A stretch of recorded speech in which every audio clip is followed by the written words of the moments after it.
Hey guys, how's it going? It's Etanyos here. Welcome to episode number 5 of this NHL 20 Custom Leagues franchise mode with the Houston Cosmonauts. I'm getting used to saying it now. It's been a while. Just before this video starts, if you guys are new to the channel and enjoying my content, please go down below, consider subscribing, leave a like on the video, and turn on notifications. All those things really help me out. But anyways, let's jump into the video. So guys, in today's episode, we are going to be getting into the 2020/21 season. If you missed last episode, go back and check it out. I'm going to leave a link in the top corner of the video for you guys to go back and view the entire playlist. But as of right now, our team is contender status. I believe one of the goals was to improve our top 4 defense at the moment, just to become a little bit more championship caliber. But at the moment, the team is looking fabulous. Kirby Dach has fit in real nice on that second line. Mikhail Savan also fit in very nice on the first line. And yeah, I would say we are very close to a championship caliber team at the moment. The only thing I am still a little bit stuck on would be the fact that we need to improve that top pairing a little bit more. We need to find that guy that is going to be the number 2 defenseman to play alongside John Davidson. More likely a right-handed elite defender. That's something that we're looking for, and we don't want him to be too old. So, I mean, my go-to option would be Devin Scavello probably, and he is on the Phoenix Rattlesnakes at the moment. I don't think he's for sale, but you never know. I mean, he's up to 86 overall. He's got $8.3 million on his deal, so that might not be within reach, unfortunately. But, like, God, if we could get him, that would be sweet. I don't know what we would have. We would have to pull quite a few strings, as we are already... what are we at? We are $2 million away from being at the cap, so we would have to somehow drop $6 million off of our current books, as well as provide enough value to get Scavello. I don't know how we're going to do that. I don't really want to trade Bill DeMaio. Obviously, he's a high pick, and he's going to probably fit our system here over the next season or two. I do not want to trade Barkov. That is not an option right now, unfortunately. If DeMaio was like 80 rated, I might consider it, but that's just that can't happen right now. I don't believe we got any elite goalies either, so that's a bit of a problem. So yeah, I don't think we can pull off a Scavello deal as much as I would like to have him. And actually, I don't know how well he fits. See, it says top 4 defensive pairings. I don't think we can pull that off, unfortunately, as much as I would love to. I don't see that happening. And, we do kind of want a defensive defenseman, preferably. So, for right-handed defensive defenseman, I'm thinking. The first guy that comes to mind right away is Colton Parayko, but I really don't know what team he's on. So we're going to have to do some searching for him. And, there are other guys around the league too, but nobody's really going to come close as far as potential goes to, all the custom players we have put into the league. But, I'm gonna look around, try to shop around, kind of get a deal going here, and let's see what we can do. Oh my God. Holy shit. No way. Oh my God. Okay, sorry guys, I have to interrupt. I did not realize that Kirill Zaitsev ended up on the Philadelphia Firebirds. And yeah, we have a handful of franchise players in Philadelphia, so they are going to be a scary good team for the next probably 5 years, I would say. Just looking at the youth in this team, that is ridiculous. My God. So yeah, I only have a handful of guys that I'm really interested in at this point. A lot of guys just simply don't fit the system. So the first guy I was very intrigued with was Shea Weber. I know he's got a pretty bad contract, to be honest, but if we could somehow swing a deal here that actually works, I would very much like to try and snag him. That would be insane, because having a 90 rated player beside Davidson would just make this deal so complete. So preferably we send Hamonic over. At $4.5 million, that clears up the majority of the cap that is being occupied. So yeah, obviously we still wouldn't have quite enough, so we'd have to send another player. So I'm thinking, obviously we can't send Davidson. That's just not doable. 1.3 on Steven Johns is a little expensive. So if we could go Johns, Hamonic, and then... See, they want Fleury too. I don't really want to send Fleury over.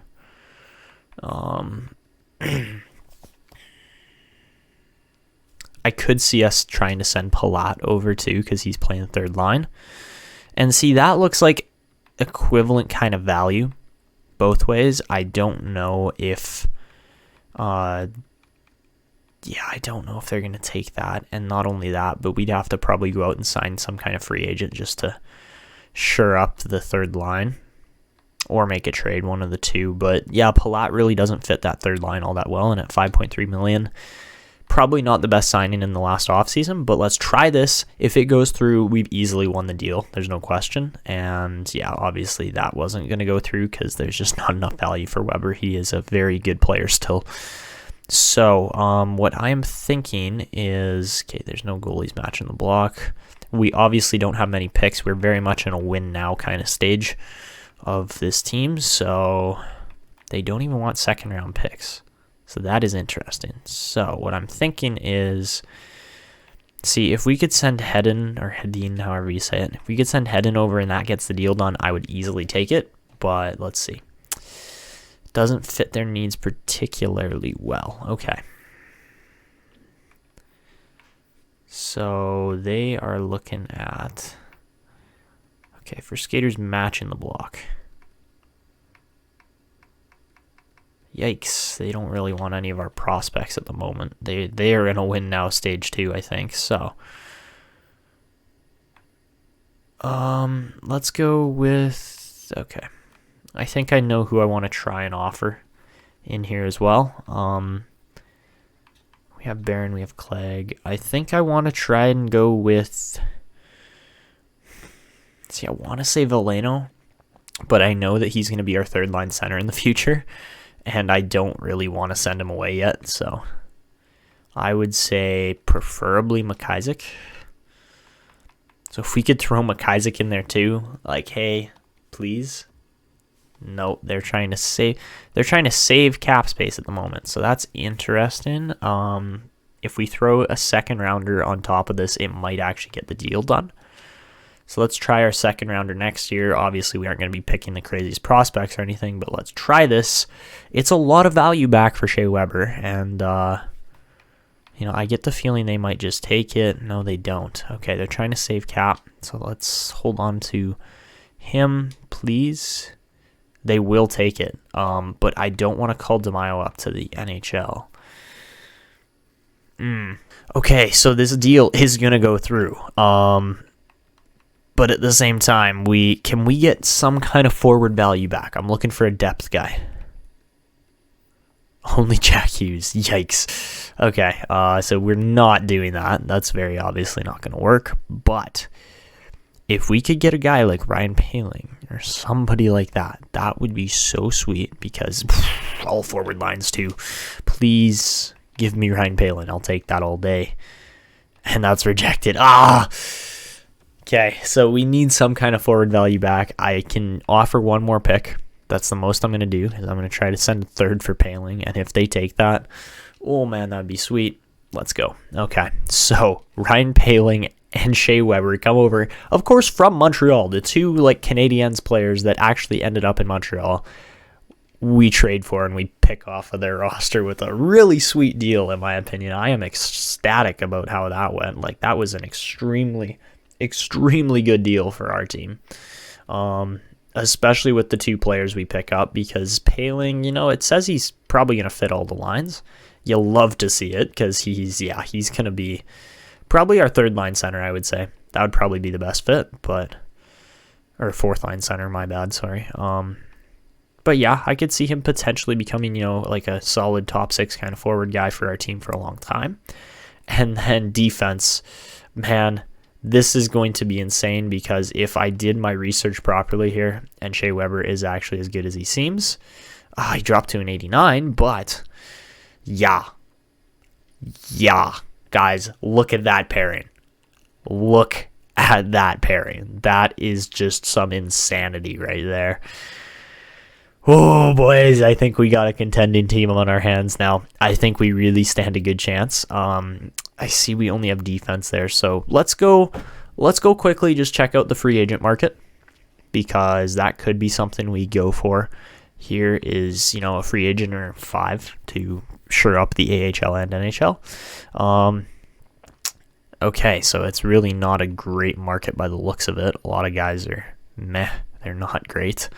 But yeah, no, guys like Zykov and Nygaard are pieces that championships caliber teams need to pull onto their roster to get things to work. So we got $2.3 million to spend. I'm willing to offer a $900K deal to Valentin Zykov, and there's a couple guys here that I can offer about $800, $900K to, and they should sign it, because why wouldn't they, right? Like, they really don't have any other choice of playing hockey right now. So yeah, just as many of these kind of solid depth forward guys as we can get would be really nice. I'm looking for centers, and I'm not seeing too many. Laurent Dauphin would be a nice addition to the AHL or NHL. It really doesn't matter to me. Simply based on the fact that, actually, let's search for potential in here. There might be some potential besides Ethan Bear, because obviously Ethan Bear is going to be a guy that a lot of teams are like, hey, we might trade for him, but we probably won't. So, okay. Yeah, there's not the craziest amount of potential in here. Obviously, it's mainly top 9 forwards. He wants a 3. Is that like an entry-level deal? I mean, Lewis, we can definitely sign for that, but let me just check out what else we've kind of spent our money on here, because, getting these depth guys is good. I know we kind of didn't really sign anybody back from last year, and that was a bit of an issue, so we're doing it now, and this should definitely shore up our team more so in the AHL, because I really don't want guys like Bill DeMaio having rough starts to their career, because then there's just no point in keeping him, really. It's like, oh, why did we draft you then? So yeah, we want to spend some money here. It's not going to be like a ridiculous amount. We're only spending like $800K a player. That's not a lot of money, and I believe most of it goes to AHL and like lower team contracts. But there, as you can see, championship status is a big thing on this team.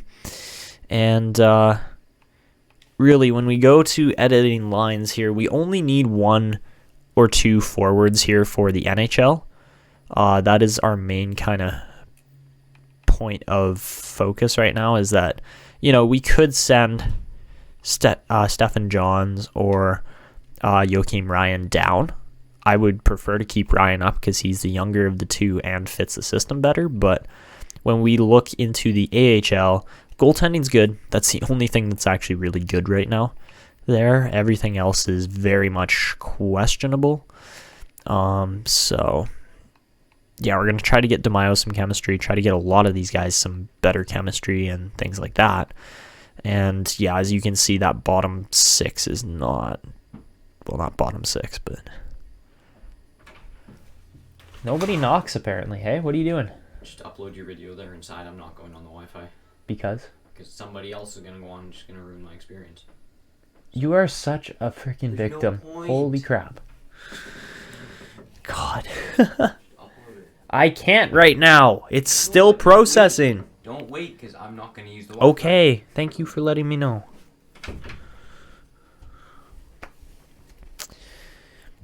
So yeah, we definitely need to invest a bit more in the AHL, and that's what we just kind of went and did there in free agency.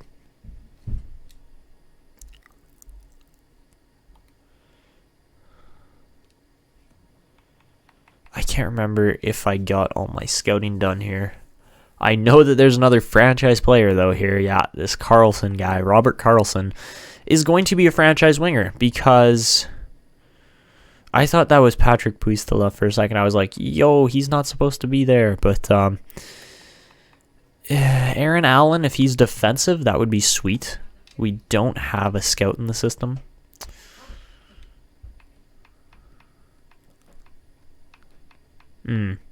Okay, this isn't spectacular at the moment. So, I don't think, like, we're not going to be drafting any of these guys. I don't see that happening. We're going to be sticking with the main roster we have. I could see us maybe snagging a guy like Krnkovic or Gunther, but besides that, what's worth pursuing in this draft? That is the question, really. All right, so guys, at this point, we're going to sim to the regular season, see how the team's doing, and then probably get into more of a full season sim, see how things go with that and how the team's performing, because obviously we do have a very good-looking team at this point. By the looks of it, we're probably going to get a whole bunch of free agents signing here right away, so maybe we'll just walk through that nice and quickly. Budget allocation is also something that's pretty important as far as a franchise goes, so I'd prefer to spend as little on promotions as possible. Same with advertising, honestly. A little bit more on scout salary, a little less on travel. And yeah, let's just bump that all to arena operations at the moment, because that is the most important thing for our team. So, Pouliot signs, Prokhorkin, I don't know. Nikolai Prokhorkin, I think is how you say it. I really don't know. Michael McCarron there.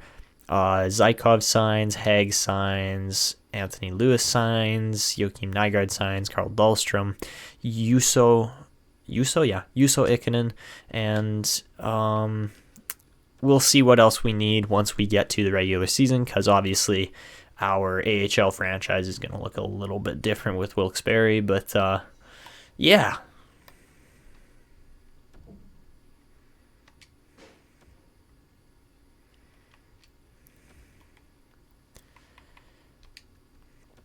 So as I told you guys, there is going to be a franchise guy at the top of this draft, and he's a two-way forward. So interesting there.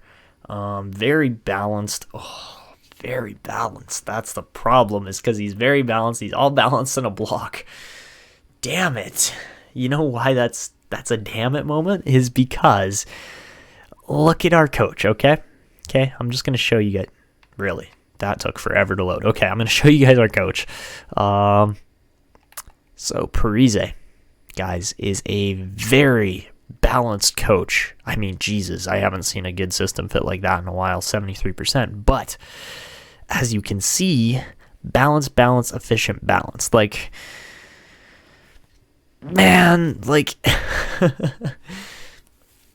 this team, well, first off, 73% system fit's about the best chemistry you can get. I haven't seen much better than that in most franchise modes. He is only on 1 year left, so we might have to pay him a ridiculous amount of money here. But, man, like, another two-way forward in there. I know we have, what's his name? We have Mikhail Savan. But at the same time, getting a two-way forward like that in Carlson would just be insane. I don't want to go and pursue picks because our team is set here. I'm not going to make any changes to our team, but yeah, a two-way forward like that with that kind of fit and that kind of, relation to how well he would fit in our system is scary, because, you'd love to have him in the team, but at the same time, I really don't see that happening. So, you guys can go down and comment if you think we should, for whatever reason, pursue Robert Karlsson. The other thinking I have is that we're probably not going to go for anybody like him. A guy like Aaron Allen would be more likely, because the defensive fit alongside a guy like John Davidson would be way better as far as chemistry goes. But yeah, there's a lot of options. You guys can go and leave your thoughts in the comments below. Like, please do. I love to hear your guys' feedback and what you think on this series. But let's just go check out our franchise one more time here and how the lines are looking. So yeah, I mean, as you can see, like, the balanced kind of fit there with Savan is huge. He fits with Kirby Dach really well, so that's interesting. But no, I'm really impressed with how the lines are looking right now. Shea Weber is going to be an animal beside Davidson, and somehow he's drafted by Houston in 2003. Like, there's glitches like that I find very entertaining, where it's like, really? So you weren't drafted by the Nashville Predators back in 2003? Okay. Like, okay, so this team is definitely in a lot better shape than it was even just, at the start of this episode. But As far as defense goes, I definitely want to best lines that, as look at how many players we have that are going to somewhat fit into the system. Let's best lines this, and okay, so that's not so bad. It's not spectacular, but it's not so bad. Clegg is definitely a second liner. Yep. Okay. Again, a lot of guys that just don't quite fit on this system. So, ooh, that's a +3. Pouliot doesn't quite fit, but he's good where he is. Samuel Morin would probably be better somewhere along there, I want to say, but it's probably best if we do it like that, just to balance the chem.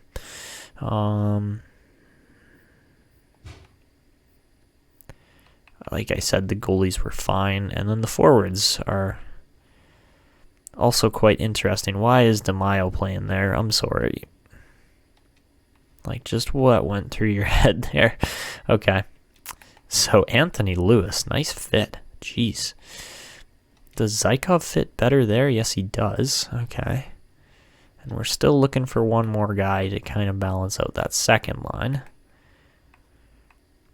So who's... Okay, so Ikanin's probably better up on the top pairing. Yep. Prokorin is actually good where he is for the most part. Laurent Dauphin is good too.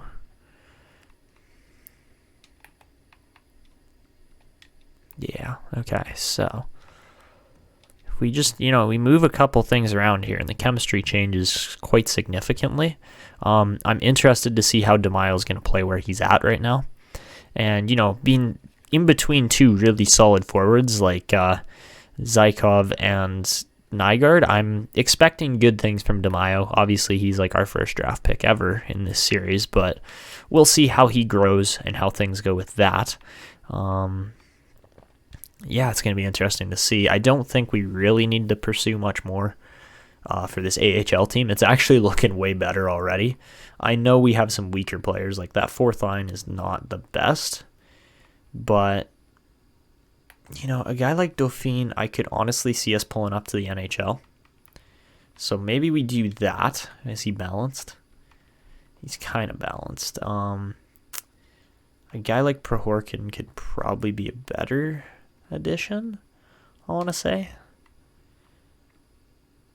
So, okay, let's go with Dauphin and Prohorkin. Let's sign another... Okay. Let's quickly go to... Wow, that was delayed as hell. Okay, I meant to click let's go to roster moves. Somehow we ended up on injury report, but this is what we're going to do. So, we're going to send one defenseman down here by the name of Stephen Johns. He might get picked up on waivers. Let me just cancel that for now. So Stephen Johns is going to get sent down. As far as... Oh, no, that was wrong. As far as forwards go here, we are going to send Dauphin and Prohorkin up. And that should all be good. Hopefully Stephen Johns doesn't get claimed, and Vancouver is a bunch of assholes. Anyways, so now we got to go out and sign more guys, which is a pain in the ass, but we can do it. That's not a problem. So yeah, obviously right now we just got a couple spots to fill on the forward lineup. We'll figure this out quickly, and then we'll go and actually sign all the guys that we need to. But yeah, let me just go and quickly... Oh, of course the special teams are completely messed up too. Come on. So guys, halfway through the season, 41 games, the Cosmonauts have a 25-13-3 record. We're going to go through and look at just how the league's doing halfway through, who's projecting to go where, what things are looking like. And as you can see, Alexander Barkov has really been the main guy on this team. There's no question about that. 16 goals, 30 assists in 41 games is very, very solid. I guarantee you he's not leading the league because there are very many more good players in the league. But we do actually possess quite a few of those good players, if I do say so. 53 points puts us 5th currently in the league. The Nashville Nighthawks, even with, Mikhail Savan missing, they are still lighting the show up. My God. Connor Howe playing second line wing there, even though he really should be a center. They got Matt Dumba, Ryan Murray, Grubauer. I don't understand how this team is so damn good. It's got to be Connor McDavid. There's no other way I could even see that happening. Okay, Los Angeles is definitely a threat in the West. Same with San Diego, as, Nathan McKinnon. Do I have to say any more? Oh, yeah, and Sergei Smirnov. Don't forget about him. And then Memphis, apparently we don't have any scouting on them, which is interesting. Maybe it's just the Atlantic Division. I think that's what it is. And yeah, the Narwhals are right up our butt, but they have played 3 more games than us. And the Los Angeles Tropics, same thing with them. We could catch the Hammerheads as well. It's just Nashville, really, that we got our eyes on there for teams. So yeah, we're in a good spot for teams, but I'm sure Barkov's definitely getting beaten by a lot of guys here. I do have to hand it to Mikhail Savan, though. He's up to a 91 overall and really pushing that potential of, being the best player on this team. Donovan Leach is right up there, too, man. He's had a good season so far. 36 points, 36 games. He did get injured. And Bertuzzi is over a point a game playing alongside Barkov. So you love to see that. I didn't really look at the goalies, but I'm sure Larmour's got quite a few wins. But yeah, as you can see, Brian Lutz is on a level of his own at this point. Honestly, he's ahead of McDavid, and that is insane because McDavid is scoring like 1.5 points a game pretty much right now. It's ridiculous. Okay, let's just go and quickly kind of figure this out. Okay, so we're gonna go 67 points in 41 games. He's averaging 1.63 points a game. 1.63. But then we look at Lutz, and he has scored 70 points in 44 games. Okay, not quite as insane, but yeah, he's still averaging 1.59 points per game. So yeah, definitely lots of guys ahead of, what's his name there? Oh my gosh, even Connor Howe is ahead of him, but for good reason. He is 88 overall. Sergei Smirnov's a monster. Nathan McKinnon is really, really enjoying the Houston, or not Houston, what's their name? The San Diego Hammerheads right now. He is very much enjoying that team, as he is now a high franchise player. But yeah, 46 points puts Barkov right around guys, very elite company like Lalande, Kuznetsov, Draisaitl, Claude Giroux. He's got a really good, solid, steady pace that is keeping our team in that top end of the league. So anyways, we're going to jump into the second half of the season. I'll stop it up if there's any crazy trades or stuff like that happens. Mainly, we've just had a lot of injuries at this point, and I think that's the only reason why we are so far behind Nashville still. By the looks of it, yeah, the Tropics are ahead of us. Couple teams, but I get the feeling that we are going to be right up near that top end. I'm expecting a top 5 finish at this point still, and we'll see if we project upwards or if we drop before the season ends. Speaking of which, drop a comment on who your favorite team is, things like that. And yeah, I'll be back with you guys at the end of the 2020/21 season. Damn. Okay, so we just got a trade offer.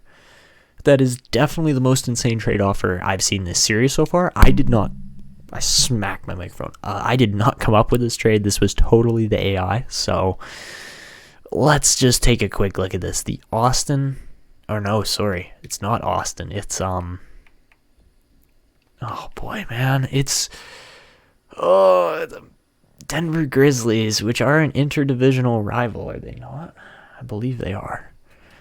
Interdivisional rival are trying to send us Sami Niku, who does not fit our system, along with Miro Heiskanen, who very much does fit our system, in exchange for our prospect Bill DeMaio, who is trending upward. He's looking real nice at the moment.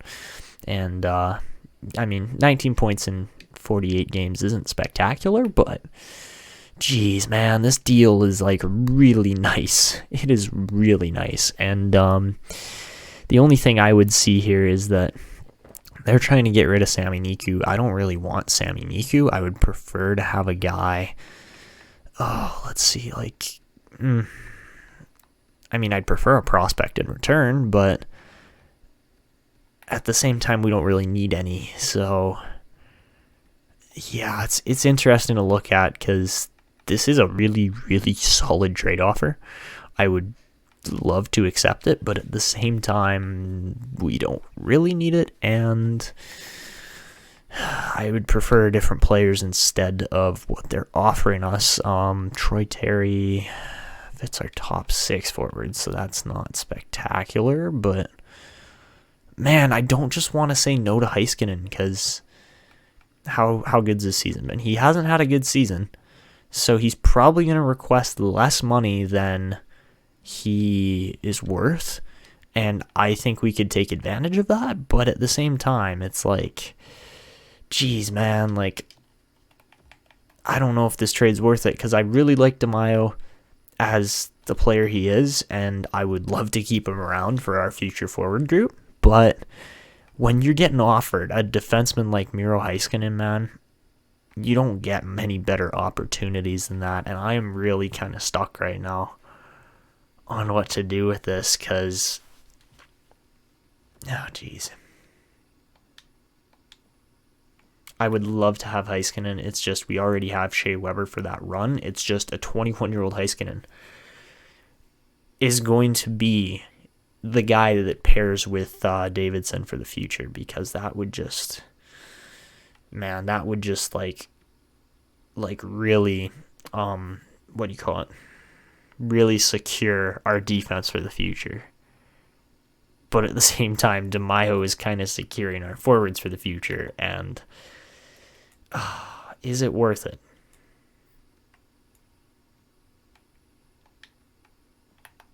DeMaio is only at 76 rated at 18 years old. 3 years later, is he going to be an 86 overall? That's the question we probably need to ask ourselves. So I'm going to say no to this trade for now, but I'm going to think about it, and we're going to go from there. I'm hoping I can get a second-round pick possibly back for that, because that would be sweet. You know, guys, the more I look at this team, the more I realize just how much we are in need of another top-four defenseman, unfortunately. Yeah, just at this point, Chara is 43 and is aging, unfortunately, a little bit too quickly.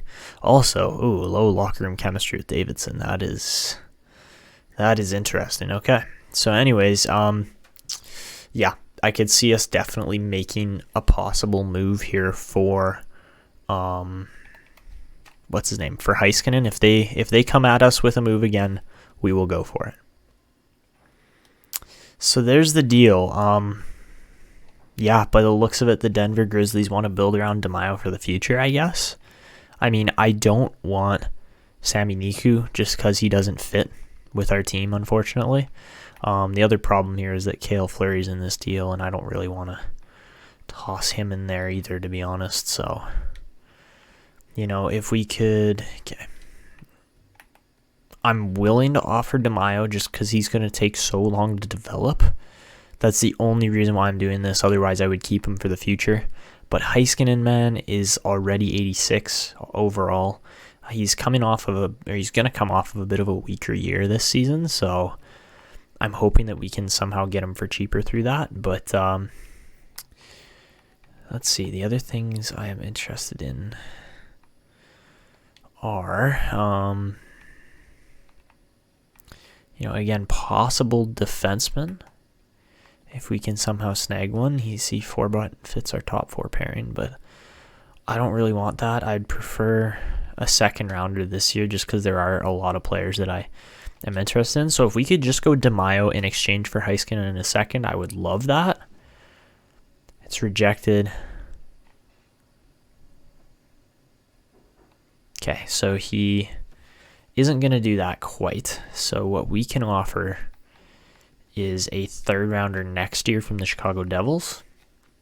If this goes through, I'm okay with it. And rejected, okay. So they're going to need something else here, and I don't want to offer a defenseman. So for skaters matching the trade block,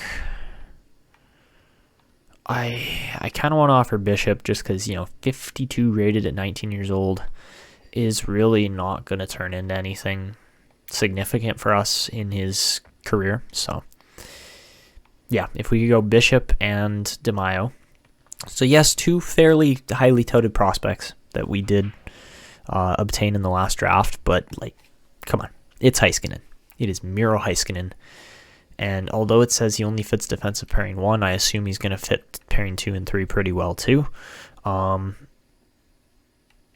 yeah, there's almost no cap being exchanged here, so that's good to see. But at the same time, let's check out Zdeno Chara, because the thing with Chara is that if he's got more than a year left and he doesn't retire, that could be an issue, because he's $4.25 million. So maybe we replace Chara with Heiskanen. That is a possibility. So let's maybe try Chara and DeMaio in exchange for Heiskanen in a second. And that is rejected. Okay, so they don't like that we're altering the trade, but I'm going for it here. So we'll offer Bishop as well, and that should easily get the trade through. I'm going to try and pick up a 3rd rounder as well this year, just because I really like how the draft's looking overall. So, okay, they don't have a 3rd rounder, so we can go for a 4th. And let me just check how many 4th rounders we have already. We already have 2 4th rounders, so if we pick up a 2nd and 2 4ths, I'll be happy with that, and trade accepted. Okay, it'd be a fool to say no. We strengthen our team yet again, and this season's we've just been building and building and building. We're trying to get to a point where we really fit with the system here, and not just fit with the system, but we are like very much a competitive team, and that's what it's looking like we're building here. So I assume Heiskanen's going to fit quite nicely. And yeah, okay, so he's pinch and cycle. He's going to be more of a first pairing kind of guy. And unfortunately, yeah, okay, we'll keep it as is for now, I guess. But we will probably have to do, yeah. This will be interesting to see in the future, because Heiskanen, maybe wasn't the best acquisition, but I mean, he's still a very good defenseman. He's going to help us out incredibly well on this playoff run. And yeah, let's get back into the remainder of this last part of the season. All right, guys, so as you can see, we are at the end of the 2020/21 season, and well, not a bad record here from the Cosmonauts, as they have gone 45, 26, and 10 on the year, up to 81 games. They currently lead the Central in points. And, there are a couple other teams. I would say there's, 3 other teams? 4. 1, 2, 3, 4. Yeah, 4 other teams that are ahead of us. The Nighthawks really blew it out of the water again with 56 wins. The Lions get 50, which is crazy. And then the Hammerheads get 48. Okay, so, I mean, if we look at those teams, Lions, Hammerheads, Nighthawks, and I forgot who the last team was, but the Nighthawks especially are, well, actually, I'm interested in the Lions too, because I forget who they have. Yeah, I mean, I can see that. I can see why that's happening. And yeah, Tuukka Pillman's on his, getting on to his own level there, really. I mean, there are going to be a lot of other defensemen like that, but still. And Nashville, yeah, I was interested in them. I don't understand how their defense has done so freaking well. It's insane. But yeah, McDavid's definitely carried this team a bit, and then they have Connor Howe behind him, scoring 59 goals on the season, and McDavid scores 64. He's at 120-something points again here. That is insane. Okay, geez. How many points did he score last year before he went to Nashville? He scored 108. Okay, so that's like, that's all understandable, but he's, God. Man, the Nashville Nighthawks really built around McDavid well. And then they got Grubauer and Khudobin. Okay. Understandable. But, my God, McDavid is just on his own level. And, yeah, this has been insane. So, I did want to show you guys our lineup quickly here. As you can see, Mikhail Savan led the team there. He's got 89 points currently. And yeah, he has kind of just taken off, really found his own stride here. And he has definitely become the number one option on our team, really.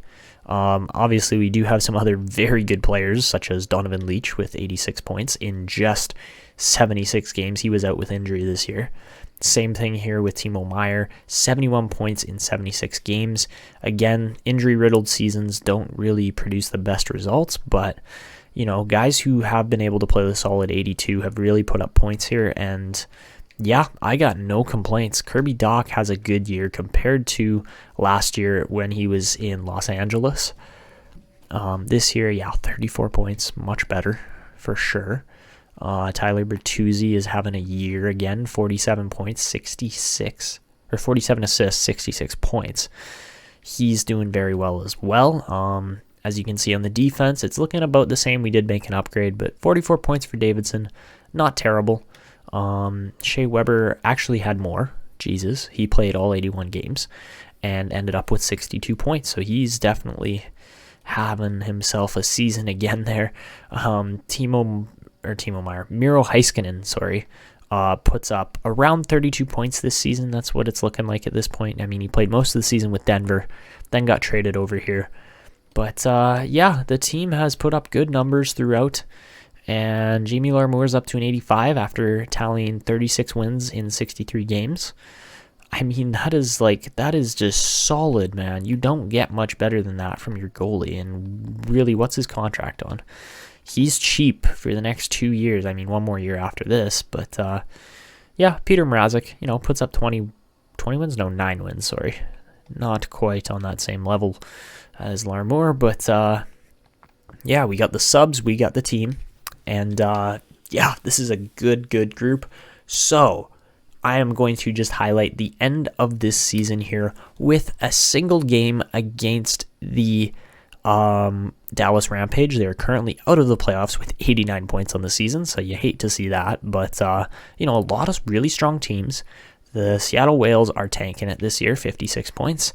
Same with the Detroit Dragons and even like the Columbus Eagles, who won the lottery last year, landing themselves a franchise player, are still dead last not dead last, but they're like bottom 3 in the league. So I'm interested to see what happened with their franchise player and things like that. But yeah, Columbus not doing as well as I had expected.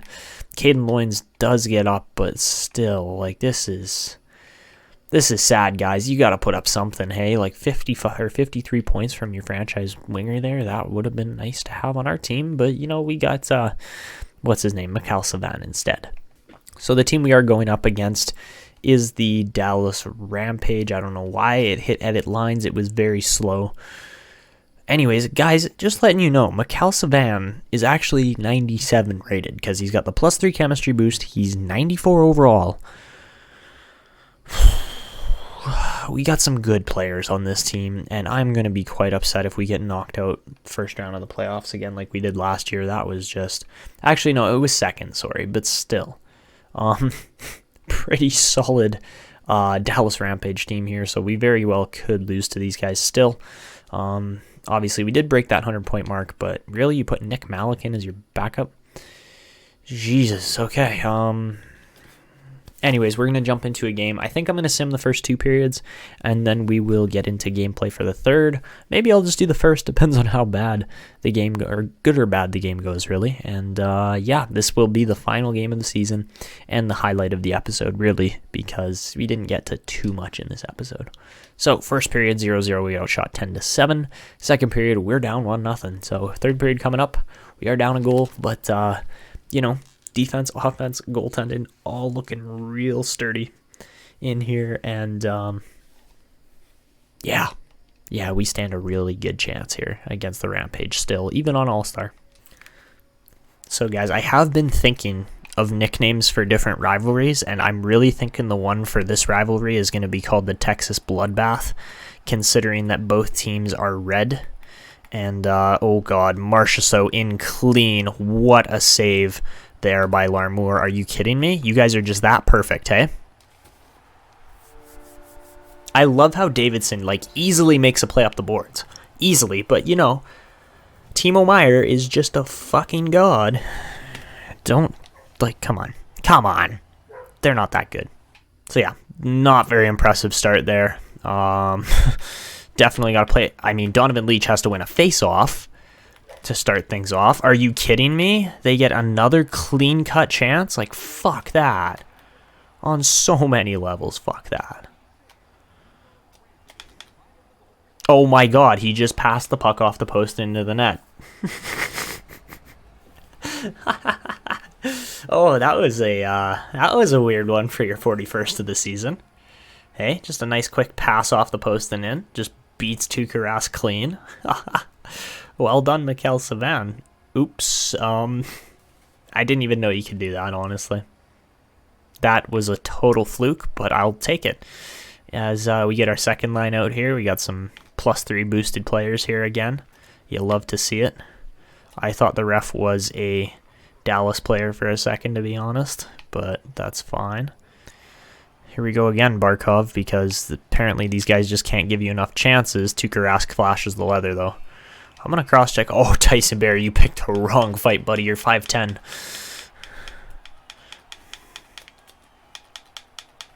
There you go. Clock him.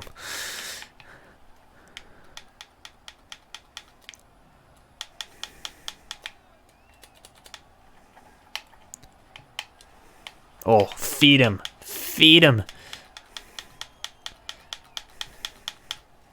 Why would you take on a guy that is like 5 inches taller than you?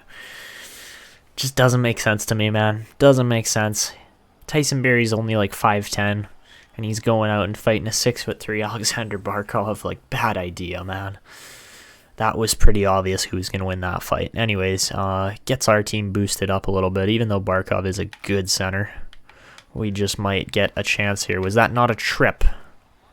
Okay, so we're headed to overtime. I don't appreciate how this has gone.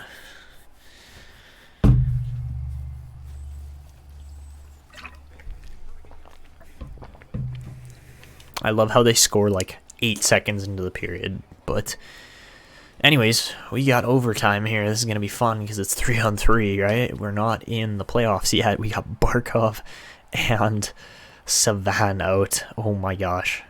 And then Backstrom, Rantanen, and who else? That'll be interesting to see. So, yeah, just physicality Davidson all day. That's all you can do. Get turned inside out on the deke there, though. Right, Subinator. Right? Yeah. No. Come on. And it's a trip. Fuck. Wait, it wasn't a trip? You're kidding me. You are actually just fucking with my head, aren't you? No, they're not. That wasn't a trip, but it should have been. Maybe I hit the puck first. I don't know. Come on, Leach. There we go. Big face-off win there. Timo Meier going to step up over to Donovan Leach. Makes the move. 2-on-1. Oh my gosh, that was off the post. Thank you. Okay, you know what? You can't get the physicality play every fucking time, man. That was also too many men, because they had the puck. Look at, watch. He's just going to go for the hit every time. Every fucking time. Get deked. Get deked. Get deked. Oh my gosh. If they did not get the stick lift right there, it was in the net. There's no other way to put it. It was simply in the net. Here we go. Oh, you missed the pass, you idiot. Oh, give it away to Donovan Leach. Pass right in front. Timo Meier could not bury that, though. God, Barrie should be in the box for a hook at least 2 different times now.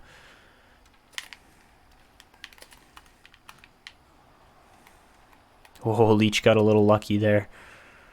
Okay, Tyson, you're not that good a player, okay? Oh my gosh, that was such a good chance right there to Heiskanen. And we are just holding possession right now. Okay, switch the lines up.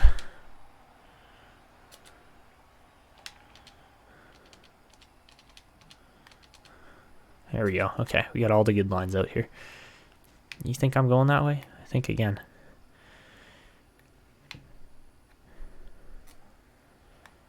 I'm looking for the pass, and it's just not really there. Oh, Savan hammers a one-timer. And yeah, they definitely needed to pull their guys off because they were struggling there. So Let's see. Barkov Savan on with Davidson. This should be interesting. Davidson going to fire one. It gets saved. There's a good chance again, man. We have had our chances and just have not buried them in this overtime. Savan is such a good two-way player, man. I would argue he's a better two-way player than Barkov. Yeah, Savan, make a play, buddy. Make a play. Davidson, oh, he had time too. I could have walked out.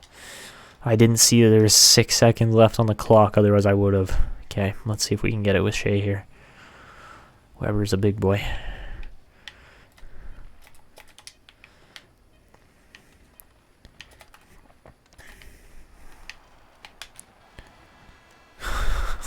Sundquist just leveled whoever that was. But anyways, that was a good overtime. Like, I might not even edit any of that. I don't know what'll happen. But, yeah, we were just holding possession like crazy. We got a shootout, though, so that's got to be entertaining.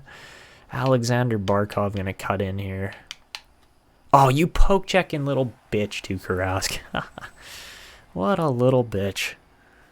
Look at that. Look at that. That's just a little bitchy move. Okay, come on, Tavares. Oh, big save. Jamie Larmour proving that he's a franchise goalie. And he's 6'5", too. Okay. John Davidson going to walk in and picks that one off the post and in. Very nice goal from the alternate offensive defenseman there. Boom, boom, ping. Yep, nice and low. Just couldn't get the pad over in time. But Mikko Rantanen got a chance to tie it here. And he very much does. That was a nice goal. Whew. Whew. Fair enough, man. That's just... Larmour just got undressed on that one. But Donovan Leach gonna walk in. Tries to pick it glove side. And that is a nice save by Tuukka. All right, Backstrom can win it here. I would not like an overtime. Whoa. That was close. Oh, he tried it. He tried it, man. But here we go. Timo Meier gonna cut in and just couldn't tuck it. I was expecting that one to go in. All right, Jonathan Marchessault gonna cut in. Nice save again. Jamie Larmour proven that he is our #1 goalie. Next up, Mikhail Savan gonna walk in, and oh my God, Tuukka Rask is not this good anymore. He's 34 years old. Bruh. Come on, Savan would beat him one-on-one. He's 93 rated or 94 rated. Sam Steele can win it. Big poke check.